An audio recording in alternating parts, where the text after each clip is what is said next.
बिस्मिल्लाहिर्रहमानिर्रहीम। अस्सलाम वालेकुम स्टूडेंट। हम फार्मेसी टेक्नीशियन पार्ट 2 का लेक्चर स्टार्ट करने लगे हैं। हमारा सब्जेक्ट है सोशल बिहेवियर। उसमें हमने लास्ट टाइम जो होती है सोशल बिहेवियर के इन्वायरमेंटल इफेक्ट पढ़े थे, ठीक है, और उसके बाद हमने उसके हेरिडेटरी इफेक्ट पढ़े थे। तो आज हमारा अगला टॉपिक है बेटा mental health and applied psychology. ठीक है, मेंटल हेल्थ मीन हमारे दिमाग की हालत किस तरह से है, हम एक हेल्दी माइंड हमारा किस तरह से होता है। और अप्लाइड साइकोलॉजी मीन अगर उसमें कोई डिजीज की कंडीशन है तो उसके हम किस तरह से उसको ठीक कर सकते हैं। तो इसमें हम देखते हैं बेटा कि मेंटल हेल्थ क्या है। मेंटल हेल्थ एक स्टेट होती है ऑफ विल बीइंग, यानी कि हम बिल्कुल ठीक है, हम हमारे दिमाग की हालत बिल्कुल ठीक है, उस स्टेट को हम मेंटल हेल्थ कहते हैं। In which individual realise his or his own ability. Mental health एक ऐसी अच्छी वेल बीइंग या एक नॉर्मल स्टेट होती है जिसमें किसी भी इंसान को इस बात का पता होता है कि उसकी अपनी क्या एबिलिटीज हैं, वो नॉर्मल स्ट्रेस ऑफ लाइफ में कैसे सरवाइव कर सकता है। How can he work productivity and fruitfully तौर पर, कोई प्रोडक्टिव वर्क, कोई फ्रूटफुली तौर पर वो काम किस तरह से कर सकता है। And he also now he is able to make a contribution to his or her country। और उसे इस बात का पता होता है कि वो अपनी कंट्री के लिए कुछ ना कुछ कर सकता है, वो कोई ना कोई कंट्रीब्यूट कर सकता है। ठीक है, तो ऐसा बंदा जिसको इन चीजों का रियलाइज होता है कि वो नॉर्मल स्ट्रेस से खुद को रिलीव कर सकता है, वो अपनी कंट्री के लिए कोई काम करना चाहता है, वो कोई प्रोडक्टिविटी काम करता है, तो इस तरह की जो एक हमारी मेंटल स्टेट होती है हम उसको मेंटल हेल्थ का नाम देते हैं। अब क्या होता है कि it is definitely not easy to avoid feeling stress and pressure can build up in area of life. ठीक है, ऐसा होता है बेटा कि ये तो बहुत मुश्किल है कि जो हमारी लाइफ हम जो स्पेंड करते हैं उसमें कोई ना कोई स्ट्रेस ना हो। नॉर्मल लाइफ ऑफ स्ट्रेस होता है, प्रेशर होता है हमारे लाइफ में मुख्तलिफ जगहों के ऊपर। जैसे हमारे पास सोशल जो स्ट्रेस अलग होता है, स्कूल में अगर हम है तो वहां पे स्ट्रेस अलग होगा, घर में है तो उसके स्ट्रेस अलग होगा। लेकिन क्या है कि इन तमाम चीजों के बावजूद हम ये पास जो यानी कि ये हमारे ऊपर जो प्रेशर है ना हम उसको नॉर्मल कंसीडर करें। बट फीलिंग वेरी सैड, लेकिन बहुत ज्यादा क्या होगा बेटा कि हम बहुत ज्यादा सैड हो जाते हैं, होपलेस हो जाना, अपने आप को वर्थलेस कंसीडर करना, ये फिर साइन होता है मेंटल हेल्थ प्रॉब्लम का। ठीक है, यानी कि ये नॉर्मल वैसे तो है जिनसे हम खुद ब खुद अपने आप को रिलीव कर सकते हैं, लेकिन अगर इन्हीं चीजों को हम इतना ज्यादा अपने ऊपर सवार कर लें कि इनसे हम निकल ना सके, होपलेस हो जाएं, अपने आप को वर्थलेस कंसीडर करें, तो देन हम इसको मेंटल हेल्थ प्रॉब्लम्स का नेम देते हैं। अब इसमें आगे क्या है बेटा कि मेंटल मेंटल हेल्थ प्रॉब्लम, ये जिसको हम मेंटल इलनेस कहते हैं, ये कब होती है, कैन ओकर व्हेन ब्रेन जो हमारा है इज नॉट वर्किंग वेल, सही से काम नहीं कर रहा होता, या when brain is working in the wrong way, या वो किसी रॉन्ग वे में काम कर रहा होता। When the brain is not working properly, सही तरीके से काम नहीं करता, तो क्या होता है कि वन और या more of it six function will be disturb. अब दिमाग के छह फंक्शन कौन से बेटा, थिंकिंग, परसेप्शन मीन उस चीज के बारे में, उसकी जैसे कोई चीज देखते हैं फिर उसका अपने जहन में एक खाका बनाना, उसको हम परसेप्शन कहते हैं। इमोशंस, सिग्नल आगे ट्रांसमिट करना, फिजिकली तौर पर एक्टिविटीज को कंट्रोल करना, हमारे बिहेवियर वगैरह, ये सारे जो ब्रेन के फंक्शन होते हैं जब ये ठीक तरीके से काम नहीं कर रहे होते, रॉन्ग वे में काम करते हैं, तो हम उसको फिर मेंटल इलनेस का नाम देते हैं। ये तो थी हमारी मेंटल हेल्थ और मेंटल इलनेस के बारे में हमने देखा। आगे हमारे पास बेटा अप्लाइड साइकोलॉजी क्या है। Applied psychology is the use of psychological principle, जिसमें हम इस्तेमाल करते हैं theories to overcome problem in real life of situation. जो प्रॉब्लम है, अब जो मेंटल इलनेस है, उन सिचुएशंस को ओवरकम करने के लिए हम अप्लाइड साइकोलॉजी के प्रिंसिपल और उसकी थ्योरीज को फॉलो करते हैं। Many area of our life और सोसाइटी जो होती है इन्फ्लुएंस उन पे, इनके मुख्तलिफ असरात वगैरह होते हैं और चेंज हो जाते हैं अक्सर unnoticed application of psychological principle के कारण। अब साइकोलॉजी में जो हम थेरापी देते हैं बेटा, यानी कि जो ट्रीटमेंट देते हैं उसको हम साइकोथेरापी कहते हैं। साइकोथेरापी क्या है कि कॉमन जो form of treatment mental health problem की साइकोथेरापी कहलाती है। साइकोथेरापी, टॉक थेरापी हम इसको भी कह सकते हैं, जिनके बातचीत करते हैं। इसमें प्रैक्टिस होती है स्पेंडिंग टाइम, साइकोलॉजिकल जो प्रोफेशनल डॉक्टर्स होते हैं वो पेशेंट के साथ टाइम स्पेंड करते हैं, उनकी डिजीज को, उनकी मेंटल हेल्थ को डायग्नोज करते हैं, उनके इमोशनल प्रॉब्लम्स के बारे में सुनते हैं। साइकोथेरापी का जो एम होता है to increase the individual sense of his own wellbeing, इंसान खुद ब खुद ठीक हो जाए, मेडिसिन के अलावा जस्ट बातों से बंदा ठीक हो जाए। It is provided by mental health professional जिसको हम क्लिनिकल साइकोलॉजिस्ट कहते हैं। साइकोथेरेपी क्या करती है कि help people with mental disorder, लोगों की क्या करती है कि अंडरस्टैंड करती है उनके बिहेवियर को, उनके इमोशंस को, उनके आइडियाज को, कि वो किस तरह से कंट्रीब्यूट कर सकते हैं अपने आप को इम्प्रूव करने में। टू अंडरस्टैंड आइडेंटिफाई प्रॉब्लम उनके अंडरस्टैंड करती है। इवेंट्स जो होती हैं उनको देखती है, जैसे डेथ हो गई है उनकी फैमिली में, या किसी की जॉब चली गई है, किसी की डिवोर्स हो गई है, तो इन चीजों से वो खुद को कैसे निकाल सकते हैं इन चीजों के इफेक्ट से। To recover a sense of control and player in life, की खुशी में गम में अपने आप को किस तरह कंट्रोल करना है, अपनी स्किल्स को किस तरह से डेवलप करना है, किस तरह के प्रॉब्लम में से अपने आप को निकालना है। आम क्या होता है कि जनरली जनरली जो होती है psychotherapy is recommended when a person is distribute due to, जब एक पर्सन डिस्टर्ब होता है, ठीक है, किसकी वजह से, रिलेशनशिप की वजह से या वर्क इशू की वजह से, किसी भी स्पेसिफिक मेंटल कंसर्न की वजह से, तो फिर जो, और वो इतना अपसेट होता है कि चंद दिन गुजर जाए, महीना गुजर गया है, लेकिन वो प्रॉब्लम से बाहर नहीं आ रहा, तो फिर हम उसको साइकोथेरेपी देते हैं।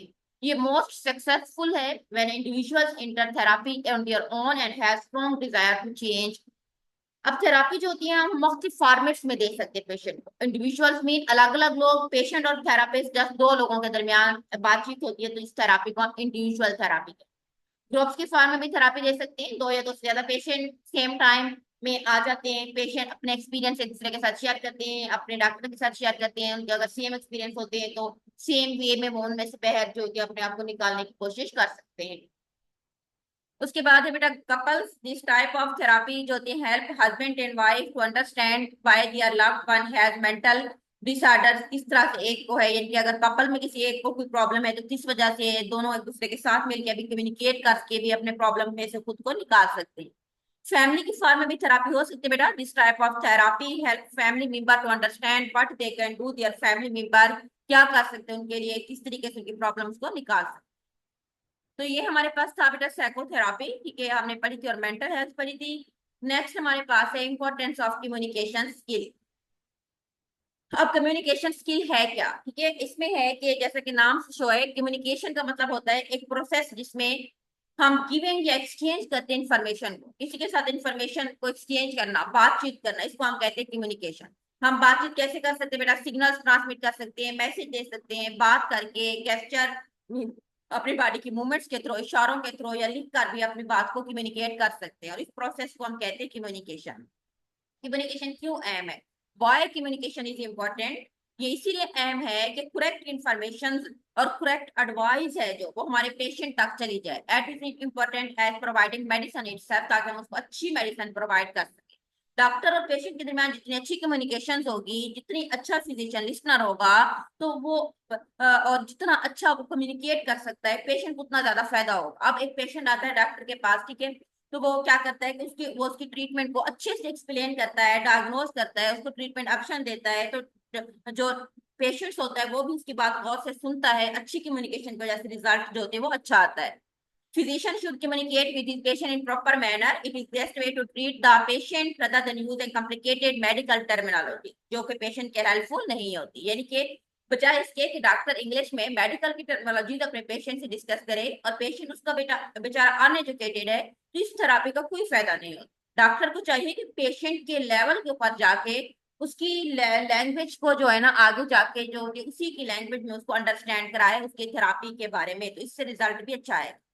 Successful medical encounter require effective communication. देखिए, अच्छे रिजल्ट किसी भी मेडिकल फील्ड के तब आते हैं जब पेशेंट और उसका फिजिशियन के बारे में अच्छी कम्युनिकेशन होती है।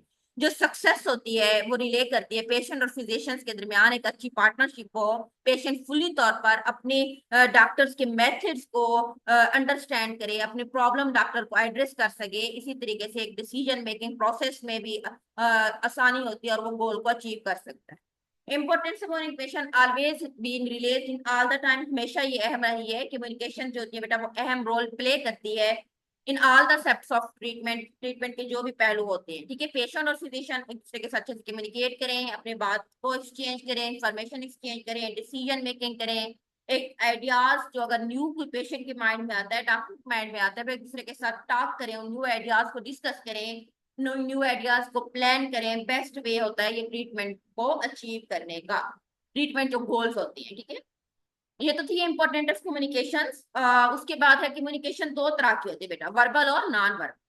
वर्बल मीन बोलकर, जिस तरह डॉक्टर जो होती है और पेशेंट्स दोनों जो होते हैं प्रैक्टिस में एक दूसरे के साथ बातचीत करते हैं। एक technique by doctor to give all information advice in language of patient that can easily understand by the patient. ठीक है, लैंग्वेज में देता है, उसके बोल के अपनी बात बताता है। नॉन वर्बल मीन, अब डॉक्टर इसमें लैंग्वेज को यूज नहीं करता, बल्कि लैंग्वेज के अलावा वो मुख्तलिफ गेस्चर से, मूवमेंट से, फेस एक्सप्रेशन से, पोस्चर से एक्सप्रेस करता है, कम्युनिकेट करता है लोगों के साथ इशारे करके, उसको बताकर। ठीक है, इसको हम नॉन वर्बल्स कहते हैं।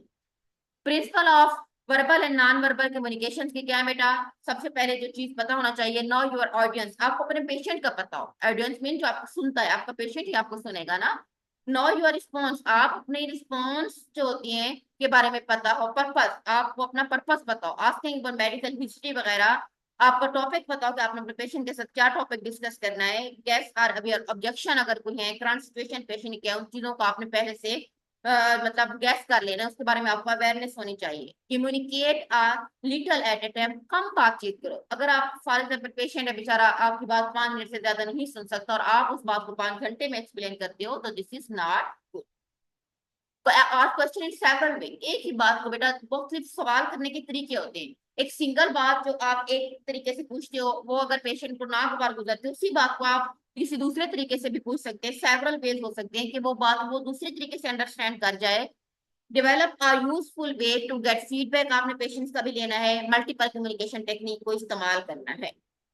Communication skill and doctor patient relation क्या होता है? बेस्ट वे ये होता है कि किसी भी डिजीज से गेट रेड करने का, छुटकारा हासिल करने का, तो और एक अच्छी ट्रीटमेंट को जो एस्टेब्लिश करने का, कि जो फर्स्ट थिंग बेटर है वो होता है बेटर रिलेशनशिप डॉक्टर का और पेशेंट दोनों। अगर प्रोफेशनल तौर पर एक दूसरे के साथ अच्छे बिहेवियर से पेश आएंगे, पेशेंट जो होते हैं वो अंडरस्टैंडेबल करेगा अपने डॉक्टर्स को, तो ट्रीटमेंट के 100% जो होती है उसके वो गोल्स होंगे डॉक्टर को अचीव हो जाएंगे। Good communication skill is essential for doctor, कि वो एक गुड डॉक्टर पेशेंट रिलेशनशिप को एस्टेब्लिश करे। हेल्थ सर्विसेज जो होती है वो डॉक्टरों के ऊपर रिसर्च करती हैं कि डॉक्टर और पेशेंट का किस तरह का रिलेशनशिप है, इससे जो फिर उनकी एडमिनिस्ट्रेशन स्किल्स होती हैं वो भी बेटर हो जाती हैं, और एक हॉस्पिटल का जो रेपुटेशन और उसका नाम होता है वो भी बेटर हो जाता है। गुड डॉक्टर कम्युनिकेशन इंपॉर्टेंट है, और इसमें क्या क्या है? सबसे पहले बेटर हेल्थ आउटकम आ सकते हैं, अगर रिलेशनशिप अच्छा होगा तो हेल्थ आउटकम बेटर आएंगे। कंप्लेंट रिड्यूस हो सकती हैं, higher complaint to therapeutic enrichment in patients. Patient जो होती है उसको अपने ट्रीटमेंट का पता होता है, वो अपने सेटिस्फाई होते हैं अपने डॉक्टर के साथ। पेशेंट और क्लिनिक एक दूसरे के सेटिस्फेक्शन शो करते हैं, और जो मेल प्रैक्टिस हो रिस्क होते हैं वो भी कम से कम हो जाते हैं, और अननेसेसरी इन्वेस्टिगेशन से भी अवॉइड किया जा सकता है। Responsibility of effective communication lie with physician, because there is not only expected to know the language of patient, but he also educate patient in most unaware of medical and technology। अब वो कहते हैं कि ये एक effective communication इस बात पे डिपेंड करती है कि जो फिजिशियन के ऊपर, जो कि फिजिशियंस का पेशेंट के साथ कैसा रिलेशन है। पेशेंट जो लैंग्वेज अंडरस्टैंड करता है, तो उसका जो डॉक्टर उसको उसी लैंग्वेज में सब कुछ समझाए, उसको एजुकेट करे, जो चीजें उसको समझ नहीं आती उनके बारे में उसको बताए। ठीक है।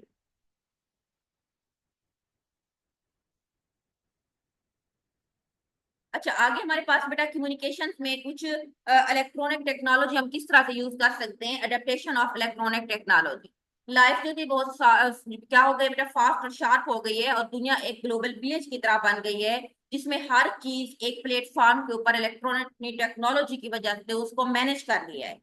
Even this technology is equally important for piece of war के लिए भी जरूरी है, फैमिली अफेयर के लिए भी जरूरी है, हेल्थ और बिजनेस के लिए भी जरूरी है। अगर पहले जमाने में एक कैलकुलेटर होता था, बिग इन्वेंटेशन, लेकिन आजकल जो थी इससे भी ज्यादा एक बेसिक प्राइमरी टूल्स आ गए हैं जो कि बिजनेस में इस्तेमाल होते हैं। अब तो कैलकुलेटर को यूज ही नहीं करता बेटा, उससे स्मार्टफोन वगैरह आज उसमें सब कुछ सेम टाइम में मौजूद है। इलेक्ट्रॉनिक टेक्नोलॉजी फार्मास्यूटिकल इंडस्ट्री में हम किस तरह से इस्तेमाल कर सकते हैं, कि हमारे जो भी इक्विपमेंट्स हैं मेडिसिन की बनाने वाली इंडस्ट्री में बेटा, हमारी सारी मशीनरी, हमारा मटेरियल, हमारा प्रोडक्ट, ईच एंड एवरीथिंग जो है वो इलेक्ट्रॉनिक टेक्नोलॉजी पे ऊपर डिपेंड करता है। इससे हमारा टाइम बच गया है, हमारे लोगों की जो एक हमने मतलब लेबर था उसका बर्डन कम हो गया है, और हम प्रोडक्शन हमारी डबल हो गई है।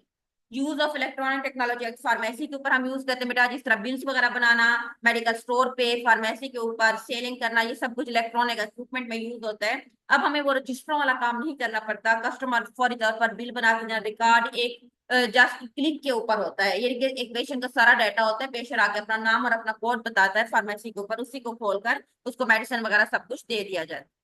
हेल्थ में टेक्नोलॉजी कैसे यूज होती है बेटा, जिस तरह थर्मामीटर आ गए हैं, एक्सरे, एमआरआई, सीटी, laboratories, hospital, each and everything हमारी जो भी है वो टेक्नोलॉजी के इस्तेमाल कर रही है।